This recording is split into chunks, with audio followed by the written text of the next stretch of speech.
Hello guys, I am your friend and FSS guide Sagar Shirke. और आज हम एक इम्पॉर्टेंट इन्फॉर्मेशन आज यहाँ पर गैदर करने वाले हैं। दैट इज़ कि अगर आप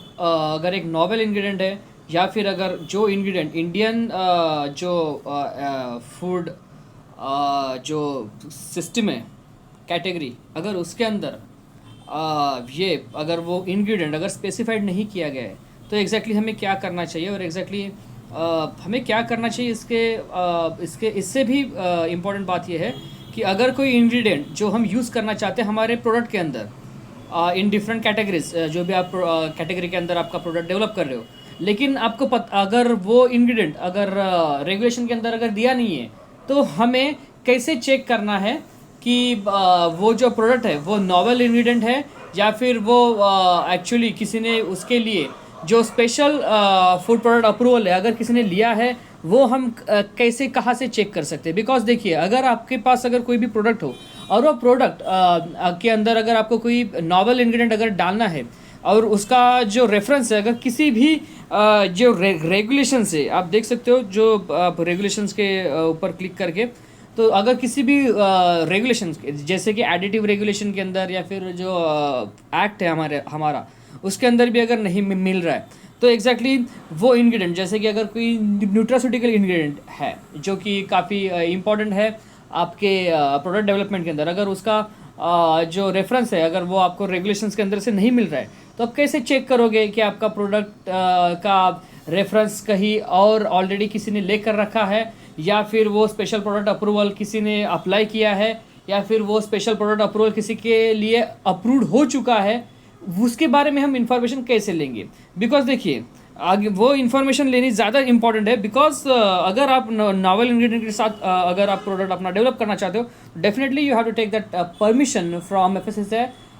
दैट यू नो व्हाट, कि जो बता सकती है कि इंडियन मार्केट के लिए या फिर इंडियन कंज्यूमर के लिए वो जो आपका प्रोडक्ट है वो काफ़ी सारा सेफ है, उसके जो स्टैंडर्ड्स है वो इंडियन बॉडी या फिर इंडियन जो एनवायरनमेंट है उसके लिए फिटेड है, और उसका साइड इफेक्ट या फिर टॉक्सिसिटी उतने लेवल की नहीं है। वो प्रूफ करने के लिए हमें एफएसएसआई के अंदर वो अप्लाई करना पड़ता है as a special food product approval के लिए, ठीक है। तो वो हम कैसे चेक करेंगे, जैसे कि आप कहाँ पर भी अगर जैसे आप क्लिक करोगे, जैसे कि रेगुलेशन है या फिर डॉक्यूमेंट कार्ड, कहीं पर भी क्लिक करोगे तो आपके सामने अपना एफएसएसआई का जो ये है वो खुल जाएगा। आप ये जो आपके जो राइट कॉर्नर के ऊपर जो सर्च का बार है वो सर्च का बार के ऊपर जैसे आप क्लिक करोगे आपके सामने ये सर्च बार खुल जाएगा। सर्च बार के अंदर आपको डालना है स्पेशल प्रोडक्ट अप्रूवल लिस्ट, तो आपको आज आ जाएगी कि जो लिस्ट ऑफ प्रोडक्ट जो है इंग्रेडिएंट, ये जो फर्स्ट है, सेकंड फर्स्ट जो है, जैसे कि देखिए यहाँ पर जैसे आप इस के कीवर्ड के ऊपर क्लिक करोगे वैसे ही आपको आपके सामने पूरे के पूरे जो लिस्ट है वो आ जाएगी। इंपॉर्टेंट बात यह है कि यहाँ से ही आपको कीवर्ड डाल के चेक करना इसलिए मतलब इम्पॉर्टेंट है बिकॉज यहाँ पर जो लेटेस्ट जो होगी, अभी देखिए 8 जनवरी की जो 2025 की जो लिस्ट है वो पहले ही आ चुकी है। जो 17 फरवरी को एक बार उन्होंने अपडेट की थी। तो देखिए जो 8 जनवरी की जो है लिस्ट, उसके ऊपर जैसे आप क्लिक करोगे list of products ingredients applications approved अंदर जो है अपना food product approval, special food product approval, उसके अंदर जैसे आप उसके ऊपर क्लिक करोगे आपके सामने खुल जाएगी ये वाली वो जो ये जो पीडीएफ है ये खुल जाएगी। इंपॉर्टेंट बात ये है इस पीडीएफ की कि इसके ऊपर आपको क्लियरली दिखाई दे देगा कि जो list of product ingredient application जो approved under the food safety and standard approved for non specified food and food ingredient जो रेगुलेशन के अंदर नहीं है, तो इसके लिए रेगुलेशन है 2017 का। तो उसका जो 8 जनवरी 2025 को उसका अपडेट दिया जा चुका है। अब उसके ऊपर क्लियरली आप देख सकते हो कि किसी ने देखिए प्री नैन जो ह्यूमन मिल्क है फोर्टिफाइड, तो नेस्ले ने इसके लिए अप्लाई किया है, तो इसका कैटेगरी वगैरह एकदम क्लियरली आता है कौन से प्रोडक्ट कैटेगरी के अंदर इसे जो अप्रूवल है वो मिल चुका है। तो ऐसे यहाँ पर जो ये लिस्ट है उसके ऊपर देखिए जैसे कि काफ़ी सारे एकदम इनोवेटिव प्रोडक्ट आप देख सकते हो कि जो नॉन स्पेसिफाइड है हमारे जो रेगुलेशंस है उसके अंदर, स्टैंडर्ड के अंदर। तो यहाँ पर लोगों ने अपनी जो टॉक्सिसिटी है प्रोडक्ट की या फिर उसकी सेफ्टी लेवल है या फिर सेफ्टी चेक्स है या फिर एनवायरमेंटल फिजिबिलिटी है वो प्रूफ करके उन्होंने इम्पॉर्टेंटली यहाँ पर अपना अप्रूवल लिया है। इसके लिए काफ़ी खर्चा आता है, काफ़ी सारी प्रोसेसेस होती है और काफ़ी सारा जो स्टैंडर्ड है वो आपको यहाँ पर देना पड़ता है। अगर अलग कंट्री के अंदर उसका स्टैंडर्ड है वो भी आपको देना पड़ता है। तो ऐसे ही देखिए काफ़ी सारे प्रोडक्ट जो 2025 को अप्रूव हो चुके हैं। आप देख सकते हो ये लिस्ट है, लेकिन इसके साथ है ना, आप देख सकते हो जैसे कि आप ये करोगे तो उसका जो डेट ऑफ ये है, आप देख सकते हो फर्स्ट अगर आपने पकड़ा तो इसका डेट ऑफ जो अप्रूवल है तो वो 2018 को आ चुका है, ठीक है, प्रोडक्ट कैटेगरी के अंदर। जैसे 2017 को इसका सुपर ऑल इन 630 ये जो इंग्रेडिएंट है उसका लैक्टोजन है, मॉन्ग फ्रूट या फिर मॉन्ग फ्रूट जूस कॉन्सेंट्रेट है उसका 2019 को आया है। तो आप देख सकते हो उसका जो ये जो फर्स्ट जो फाइल नेम है वो फाइल नेम ऊपर आता है एंड जो उसके नीचे उसका डेट आता है कि कौन सी डेट को अप्रूव किया जा चुका है। तो इम्पॉर्टेंट बात यह है कि इसी लिस्ट के अंदर आप अपना कंट्रोल F करके आप इसके ऊपर आपका प्रोडक्ट भी ये चेक कर सकते हो कि उसका अप्रूवल किसी के पास है या फिर किसी ने अप्लाई किया है क्या। तो देखिए ये जो पहली लिस्ट है उसके अंदर जो जिन लोगों को अप्रूवल मिल चुका है, जो FSSAI की जो साइंस एंड टेक की जो कमेटी होती है वो डिसाइड करती है कि इस प्रोडक्ट को इंडिया के अंदर अप्रूवल देना चाहिए या नहीं देना चाहिए। तो ऐसे ही ये लिस्ट ऐसे प्रॉपर बनती है। और देखिए जैसे ही देखिए अभी तो 319 प्रोडक्ट्स के लिए ये अप्रूवल जो लिस्ट है वो दे चुके हैं। और देखिए उसके नीचे ही सेकंड आती है कि list of products ingredients application rejected, जो रिजेक्ट कर चुके हैं गवर्नमेंट या फिर जो अपने साइंटिफिक कमेटी है FSSAI की उसने रिजेक्ट कर चुके हैं तो उनकी भी लिस्ट। तो आप ये इसके अंदर भी चेक कर सकते हो कि आप जो इंग्रेडिएंट नॉवेल इंग्रेडिएंट जो आप यूज़ करना चाहते हो क्या वो जो रेगुलेशन के अंदर स्पेसिफाइड नहीं किया गया है तो वो इंग्रेडिएंट रिजेक्ट भी हो चुका है क्या, तो वो भी आप यहाँ से चेक कर सकते हो। जैसे देखिए नेस्ले का जो है वो काफ़ी लैक्टोजन जो है 3 लैक्टोजन 4 स्मार्ट मिल्क, तो ये प्रोडक्ट इंग्रेडिएंट के नेम वगैरह के साथ उन्होंने किया था। लेकिन ये जो इंग्रेडिएंट की जो अपने रिजेक्टेड जो एप्लीकेशन है उनकी भी क्लियर कट यहाँ पर लिस्ट यहाँ पर दे चुके हैं कि 2017 से लेकर कितने रिजेक्ट हो चुके हैं, क्योंकि रेगुलेशन 2017 को आ चुका था। तो देखिए जो रिजेक्टेड की लिस्ट है, बिकॉज काफ़ी सारे लोग विदाउट प्रॉपर डॉक्यूमेंटेशन या फिर without any proper scientific backup के विदाउट ही वो अप्लाई करते हैं, तो इनका डेफिनेटली जो ये रिजेक्ट होना तो होता ही है। बिकॉज या फिर जो इंडियन जैसे कि देखिए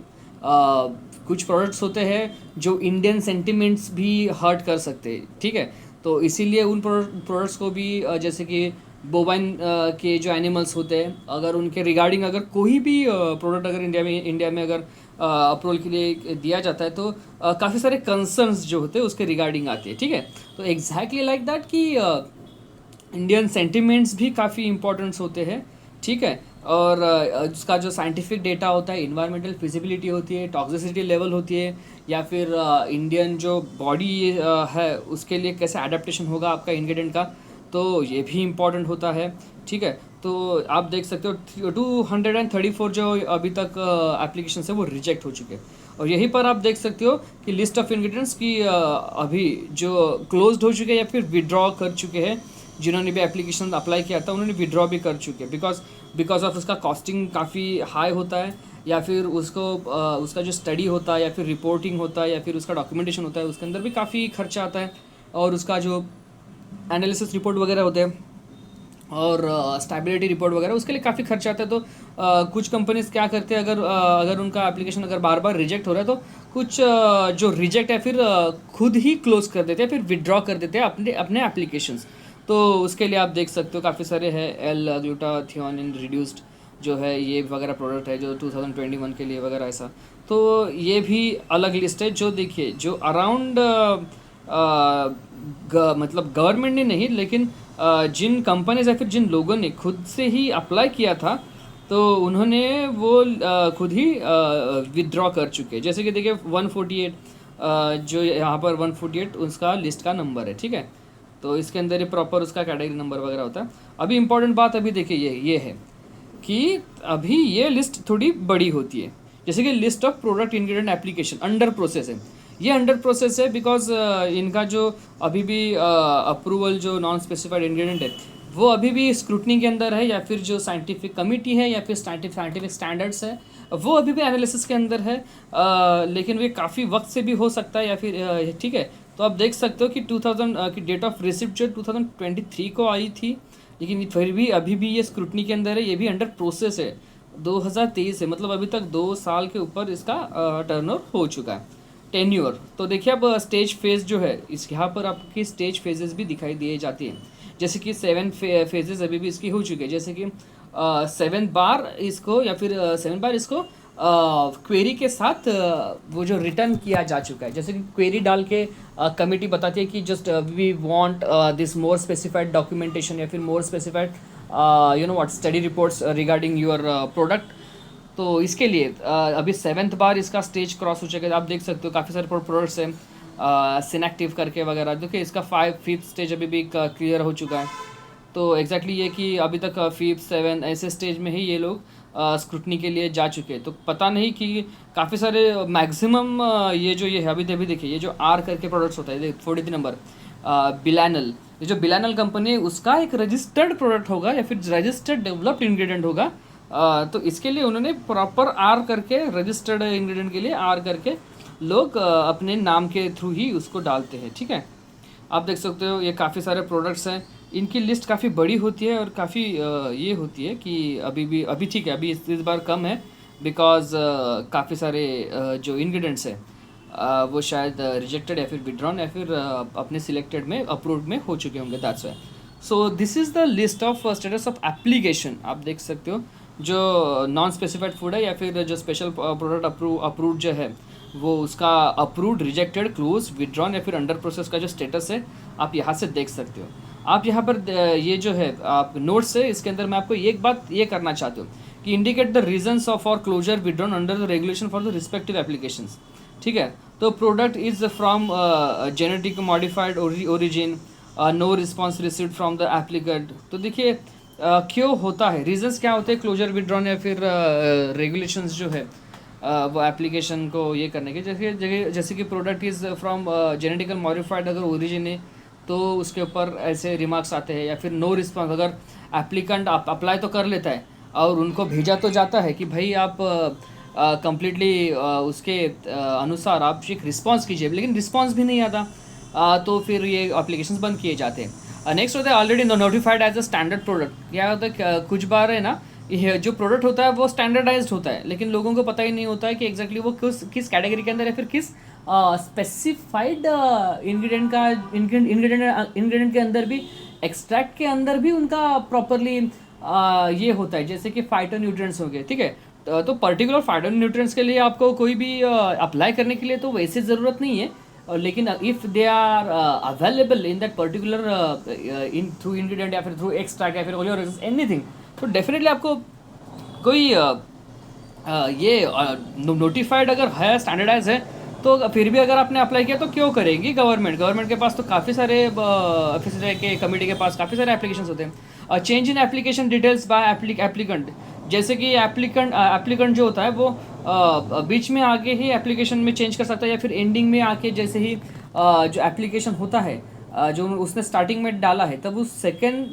टाइम जब वो डालता है तब एप्लीकेशन के अंदर चेंज किए जाते हैं। तो एग्जैक्टली क्या होता है, कमिटी ने एक स्टैंडर्डाइज बनाया होता है कि इसका ये ऐसा प्रोडक्ट इसके इसी स्टैंडर्ड पे अभी है इसका ये एनालिसिस, और फिर भी अगर आपने कुछ एडिशन किया या फिर सब्सट्रैक्शन किया या फिर कुछ नया एडिशन किया तो एग्जैक्टली आपके जो प्रोडक्ट है अप्रूवल जो प्रोसेस है उसके अंदर काफ़ी सारा आप उसके अंदर ब्रेक ला सकते हो। तो ऐसा मत कीजिए। अगर आपको स्टार्टिंग से आपके पास पूरा इन्फॉर्मेशन है, डिटेल इन्फॉर्मेशन है, डिटेल आपके पास नॉलेज है, उसके डॉक्यूमेंटेशन है, प्रॉपर सेफ्टी टॉक्सिसिटी का डेटा है, और इंडियन मार्केट के लिए उसका अगर यूज़ हो रहा है पहले से या फिर हो चुका है तो उसके आपके प्रॉपर लिटरेचर है तो ही आप इसके साथ जाइए, वरना अगर आप बाद में चेंज करोगे, बीच में चेंज करोगे तो डेफिनेटली आपका एप्लीकेशन है वो क्लोजर विड्रॉन या फिर रेगुलेशन के जो ये है मतलब बैकएंड में जाएगा। तो डेफिनेटली आपको इसके भी ध्यान देना चाहिए। Additional time sought by the applicant accepted में resubmit updated application without fees. ठीक है, तो विदाउट फीस भी होता है। Application does not under FSS NSF जो है जो ठीक समझ गए ना आप, एंड FI रेगुलेशन है उसके अंदर भी नहीं है होता स्पेसिफाइड। एप्लीकेशन जो है या फिर बाय रीपैकर भी होता है, जैसे कि आपका खुद का मैन्युफैक्चरिंग यूनिट नहीं है, अगर कोई रीपैकर उसका या फिर रीलेबलर अगर उसका एप्लीकेशन डाल रहा है तो डेफिनेटली रीलेबलर या फिर इसके पास वो फैसिलिटी कब से आ गई तो उसके बारे में भी गवर्नमेंट सोचती है कि ये जो एप्लीकेंट है वो मैन्युफैक्चरर होना चाहिए मैक्सिमम, तो इसका भी एक प्रावधान है। तो application withdrawn bye the applicant तब भी निकल जाता है। Approval revoke by the authority, कभी कभी क्या होता है कि अथॉरिटी ही रिवोक कर देती है बिकॉज ऑफ, आप जानते हो कि अगर रिलीजियस सेंटिमेंट्स के साथ, बोबिन एनिमल के साथ अगर आप कर रहे हो, एप्लीकेंट प्रोड्यूस फॉल्स इन्फॉर्मेशन अगर कर रही है, तो recommended for closure till decision on earlier such application is taken. ठीक है, indicates the stages of processing under the regulation for respective application. तो देखिए जब स्टेजेस दिखाती है, जैसे कि मैंने बताया 6-7 जैसे स्टेप, तो एप्लीकेशन जो रिसिप्ट होती है, receipt of fees, verified and acknowledgement send to applicant. ठीक है, तो एक्चुअली वो अलग स्टेज होगी, लेकिन इंपॉर्टेंट बात है जब आप एप्लीकेशन अप्लाई करते हो तब भी उसके बाद उसके ऊपर आपको स्टेजेस बताई जाती है। इंपॉर्टेंट बात यह है नेक्स्ट वीक के अंदर टेक्निकल स्क्रूटनी होती है बाय सेक्रेटेरिएट। तो जैसे कि टेक्निकल स्क्रूटनी होती है, जैसे कि अलग अलग लेवल पर उसका स्क्रूटनी किया जाता है। ठीक है, जो ऑफिसर्स होते हैं या फिर अलग अलग जो टेक्निकल पर्सन्स होते हैं उनके भी काफ़ी सारे व्यूज़ होते हैं, या फिर जो मैटर एक्सपर्ट्स होते हैं उनके अंदर भी उसका डिटेलिंग की जाती है, तो उसका भी एक इम्पॉर्टेंट पार्ट है। Then clarification requested, clarification received हुए वो भी चेक किया जाता है, बीइंग प्लेस्ड इन द, ठीक है, नेक्स्ट इसी मीटिंग जो नेक्स्ट उनकी मीटिंग होती है या फिर उसके अंदर प्लेस किया जाता है, और उसे एक पर्टिकुलर स्टेज नंबर दिया जाता है कि अभी 3rd स्टेज में है, और नेक्स्ट मीटिंग में भी उसका डिस्कशन किया जाएगा। इसी का जो जो होती है अपनी कमिटी होती है, वो भी रिकमेंडेशन डालती है अंडर कंसिडरेशन बाय अथॉरिटी, या फिर अथॉरिटीज डिसीजन कन्वेड होता है फॉर क्लैरिफिकेशन, अप्रूवल, रिजेक्शन उनका ऑलरेडी हो जाता है, या फिर अपील होता है रिसीव्ड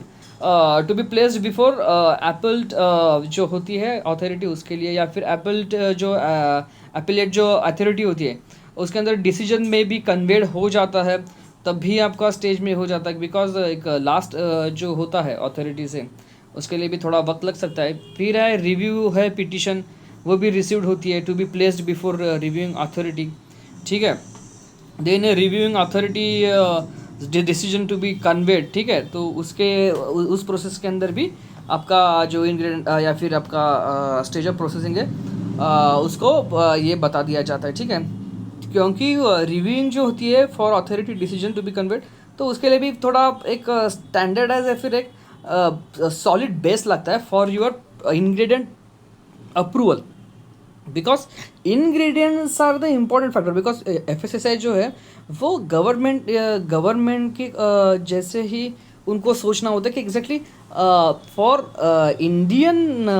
जो डायस्पोरा है उसके लिए वो प्रोडक्ट या फिर वो इंग्रेडिएंट फिजिबल हो, उससे साइड इफ़ेक्ट ना हो, या फिर कोई भी आगे जाके इशू जो है वो इंडियन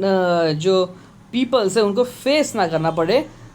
बिकॉज अगर एक बार ये प्रोडक्ट अगर अप्रूवल हो गया तो काफ़ी सारे जो ये है अपने लोग हैं वो यूज़ करना चालू कर देंगे, इसीलिए अपने प्रोडक्ट के अंदर, because this is approved under this regulation, तो इसीलिए काफ़ी एकदम बारीक नज़र से उसे क्रॉस वेरीफाई किया जाता है, और उसकी जो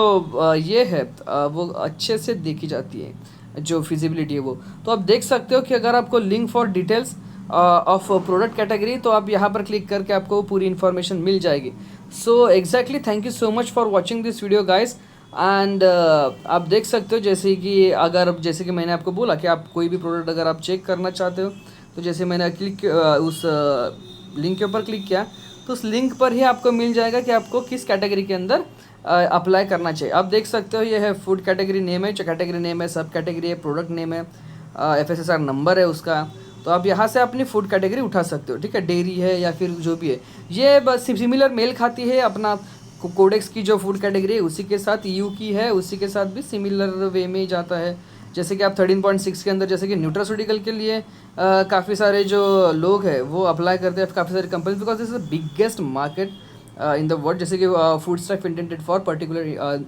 न्यूट्रिशनल यूजेस, तो इसके अंदर आप अप्लाई कर सकते हो। ठीक है, तो ये भी काफ़ी आपके लिए एक जानकारी अभी मिली होगी। तो आई होप यू अंडरस्टैंड कि एग्जैक्टली मैं कहना क्या चाहता हूँ कि एक जो स्टेटस ऑफ एप्लीकेशन आप कैसे चेक करोगे, या फिर आपके अगर आप थर्ड पार्टी मैन्युफैक्चरर या फिर आप खुद मैन्युफैक्चरर हो, या फिर आप एक नया प्रोडक्ट आपके क्लाइंट के या फिर मार्केट के रिक्वायरमेंट से बनाना चाहते हो, लेकिन आप चेक करना चाहते हो कि एक्सटर्नल किसी और मार्केट में वो प्रोडक्ट अप्रूव्ड है लेकिन इंडिया में वो अप्रूव्ड है या नहीं है, या फिर किसी फूड कैटेगरी के अंदर आपको मिल ही नहीं रहा है, तो आप कैसे चेक करोगे? और चेक करने के बाद आप एक स्पेशल फूड प्रोडक्ट अप्रूवल के अंदर आप कैसे चेक करोगे? किसी का अगर एप्लीकेशन अंडर प्रोसेस है या फिर रिजेक्टेड हो चुका है, तो डेफिनेटली आप उस प्रोडक्ट के लिए अप्लाई नहीं करोगे, ठीक है? या फिर जिस कंपनी ने अप्लाई किया आप उसके लिए उसके हेडक्वार्टर में जाके आप बैठोगे, अंडरस्टैंड करोगे कि एग्जैक्टली उन्होंने क्या गलती की थी या फिर क्यों नहीं हो सकता, ठीक है?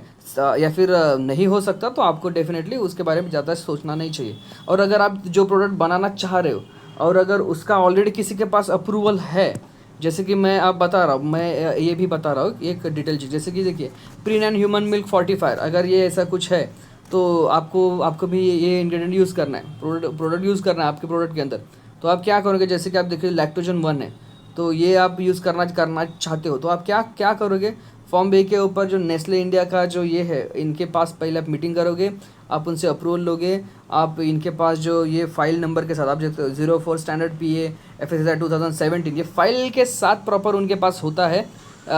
ये पूरा ये उनको एक अप्रूवल लेटर मिलता है, तो उस लेटर को आप लोगे, उसको अटैच करोगे और फिर आपके प्रोडक्ट के साथ उसे अप्लाई करोगे इन FSSAI, तो आपको इस ये नॉवेल इंग्रेडिएंट के साथ आपको अप्रूवल मिल जाएगा और आप अपना प्रोडक्ट मार्केट में ला सकते हो अंडर FSSAI लाइसेंस, ठीक है? तो ये एक प्रोसेस होती है। तो डेफिनेटली ये एक काफ़ी एक्सपेंसिव भी होती है और काफ़ी डिटेल्ड होती है, काफ़ी उसे अंडरस्टैंड करना भी, उसके लिए भी काफ़ी कंसल्टेंट्स की ज़रूरत पड़ती है। तो आई होप यू अंडरस्टैंड कि you understand what I want to say, and this is most important video for novel ingredient के लिए जो अप्लाई करने वाले हैं या फिर नॉवेल इंग्रेडिएंट के बारे में जिन्हें नॉलेज लेना इम्पॉर्टेंट है, जैसे कि R&D टीम है या फिर कोई रेगुलेटरी टीम है उनके लिए। तो ये बहुत इंपॉर्टेंट था कि हाउ टू चेक जो application of approval for non specified food and ingredients in Indian FSSAI, ठीक है, ऑन फॉस्कॉस। तो definitely I hope you understand, and I'm your host and the Sagar Shirke signing off. Thank you so much guys for watching this video, and please share this video with your regulatory friends and the needy person who wants to grab some fantastic knowledge from this video. So thank you so much guys for watching this video. I'm your host and the Sagar Shirke signing off. Thank you guys, thank you so much.